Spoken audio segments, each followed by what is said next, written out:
Good morning. We strongly object to the cancellation of this hearing. We would still urge the majority to reconsider.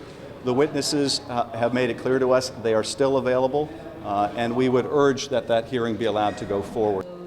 And classified. Will you urge him to make that a public hearing? Also, but I don't think anyone should be should have any question about what is really going on here. This is not a desire to have them come back in closed session, and somehow that's at conflict with having an open hearing that is already scheduled, witnesses who have already agreed to appear.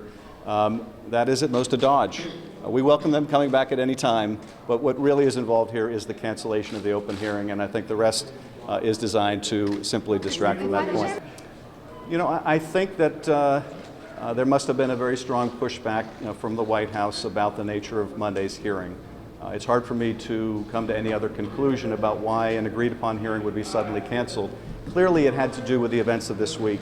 The chairman himself said that the cancellation of the hearing had nothing to do with these documents that he saw. So we know that was not the issue. So what other explanation can there be? There really is none when these witnesses are ready and available.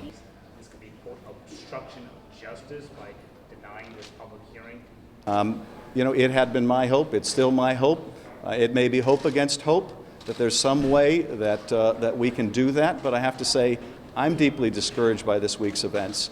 I think the public is deeply discouraged by this week's events, and I think that what at this point would give the public more confidence than anything else is if we didn't stop what we're doing, but we established a truly independent body, quite separate apart from the Congress, just as we did after 9/11, that the public can say, okay, at least there we can be confident someone is doing an investigation unhampered by political pressures, uninterfered with by the White House or anyone else.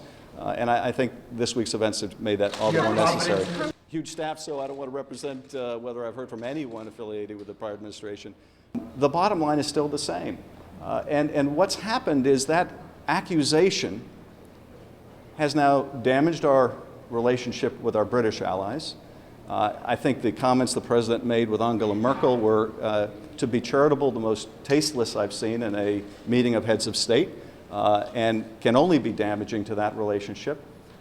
But now I think in an effort to further justify the unjustifiable, he is now interfering in this investigation.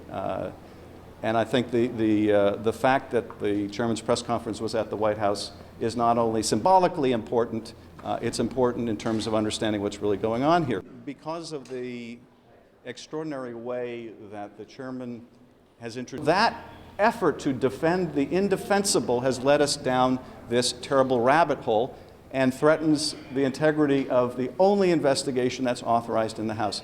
And that's where we've gotten to today.